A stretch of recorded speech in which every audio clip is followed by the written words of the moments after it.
Hello, and welcome to another video from Ritual Woodcraft. Today we're going to look at the build of an old school drafting table. And we're going to begin with the assembly and glue up.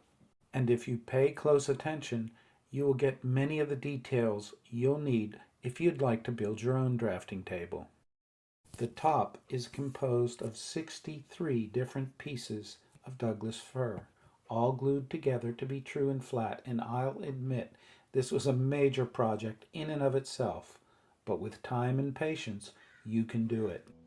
Now I've previously completed a dry fit of everything, put it all together complete with screws, and today we're paying close attention to the registration marks I made then, all the holes that I pre-drilled and screwed, and we're going to glue it up for permanence. If you follow along and you look closely, you can see exactly how this was built. This is something I made up as I went along with the concept of what I thought a drafting table should be, and according to what my client's desires were. And she wanted a smaller footprint, a smaller table. Now you can see I placed the screws in the wood just protruding a little bit on the opposite side so that I can find the pre-drilled holes in the top and place this board exactly where it needs to be. And as I drive the screws in, I use my body weight to make certain that the wood support is fully contacting the surface of the table's top. And I follow the same process here.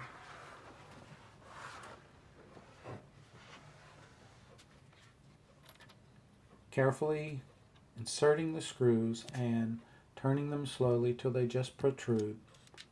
Then I apply a sufficient, maybe liberal amount of glue, find the holes, use my weight, and drive the screws home.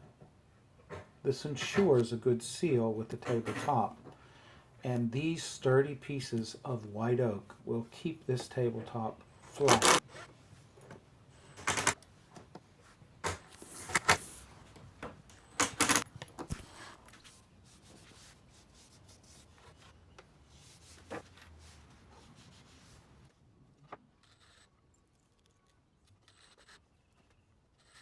I like to apply glue to the end grain first. Give it time to absorb, soak up into the wood, and seal off those pores.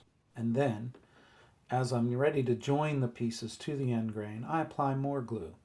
This way, I can be a little more certain that the end grain hasn't sucked up all the glue, and I'll get good adhesion. I like to see a little bit of squeeze out so that I know that I have enough glue. But I keep a wet rag nearby to clean up as I go because it's so much easier than trying to get the glue off the surface of the wood at the time of finishing.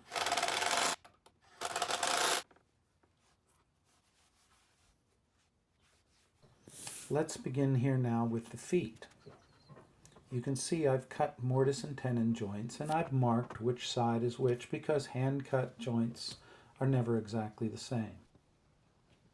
I apply liberal amounts of glue and then drive the pieces together.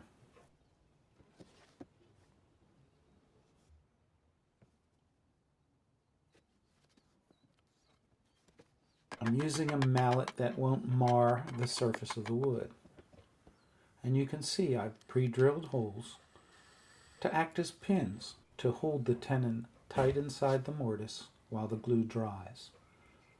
But I'll also apply a clamp as I screw in the last piece to make certain that these joints are all snug and as tight as they can be.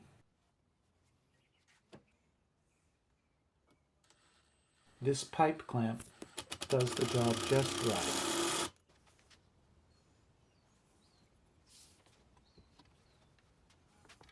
Now, these three pieces comprise the supports that hold the table's top and allow it to be adjusted vertically up and down. And you'll see how this all goes together with the leg assembly soon.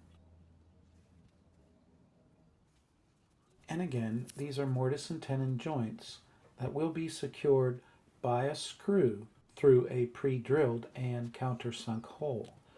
And later we're going to plug all these holes with wooden dowels so we don't see any screw heads.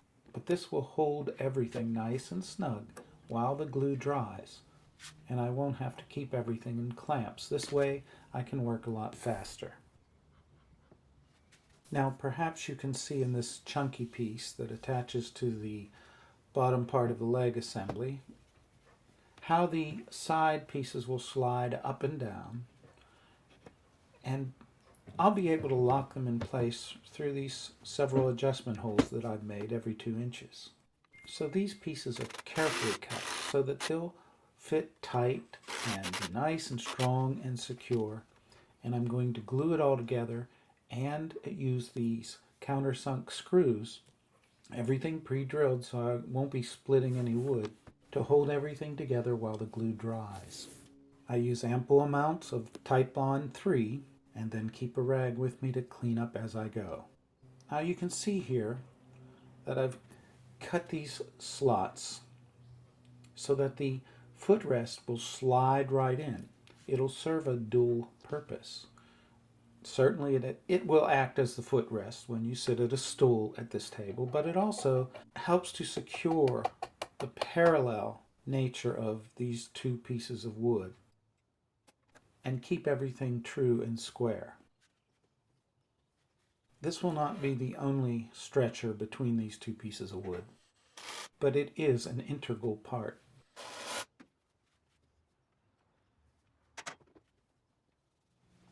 Now I'm getting ready to insert the wood that will be the top stretcher, and again, I've cut mortises into these 2 side supports so that everything will be tight, and I'm going to glue it up and then screw it together so that it'll be tight while the glue cures.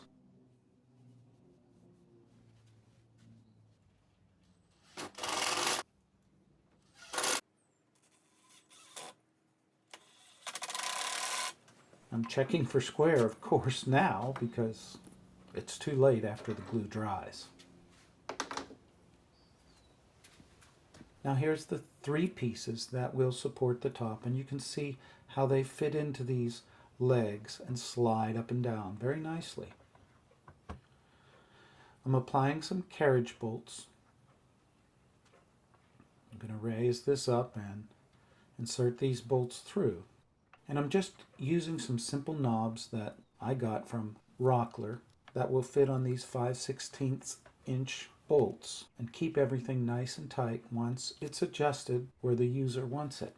I've drilled the holes on the outside supports with a larger diameter than the holes on the inside, so that if I'm not exact in placement of these holes, the bolt can still find its way where it needs to be.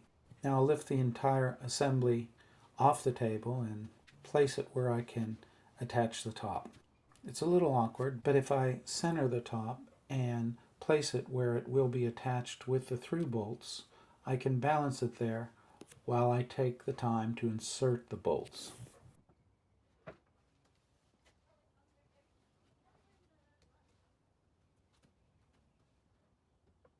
And once again, I'm using 5/16 inch carriage bolts, which will seat themselves securely on the inside, extend through the tabletop support and the leg supports, and allow me to attach a knob to the outside where it can be hand cranked to tightly secure the table in the position of tilt that the user wants.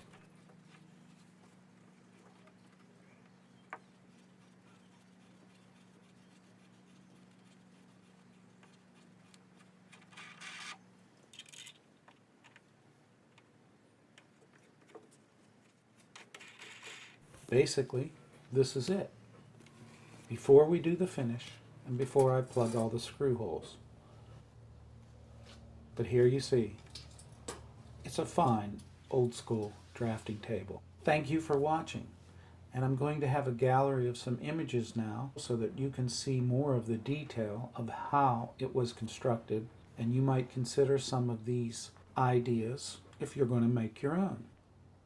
Some of the main considerations for me were to make it heavy enough that it would be stable with such a small footprint, that it would be built strong so that it could last for generations. And I love working with American white oak. The wood is so strong, with such tenacity, that even small structures created from white oak are very strong and very secure.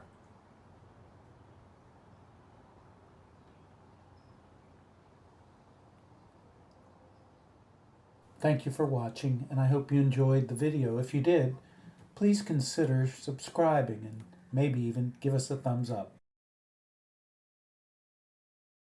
See you next time.